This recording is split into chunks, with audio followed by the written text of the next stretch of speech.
සුබ දවසක් මගේ යාළුවෝ හැමෝටම ජේසුස් පිහිටයි.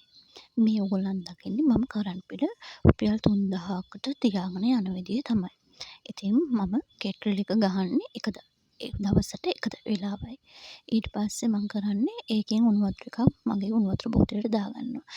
මොකද අපි තේ බොන අඩුවෙන් නිතර කෙටල් එක ගහන්න ලොකු කරන්ට් එකක් යනවා.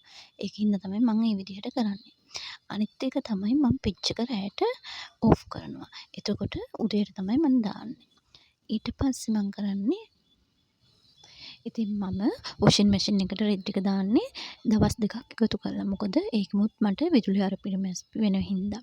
අනිත් එක තමයි මම රයිස් කුකර් එක, මයික්‍රෝ එක, oven එක ඒවා පාවිච්චි කරනවා අඩුයි. ඉතින් මම රයිස් කුකර් එකේ පැය භාගයක් විතර බත් එක ඉදෙන්න ගන්නවා. ඒකින්ද මම ගෑස් එකේ තමයි බත් එක ඉදගන්නේ. ඉතින් ওই විදිහට තමයි මගේ දවස ගෙවුනේ. ඉතින් ඔයගොල්ලන් දකින්නේ මගේ රෑ කෑම එක.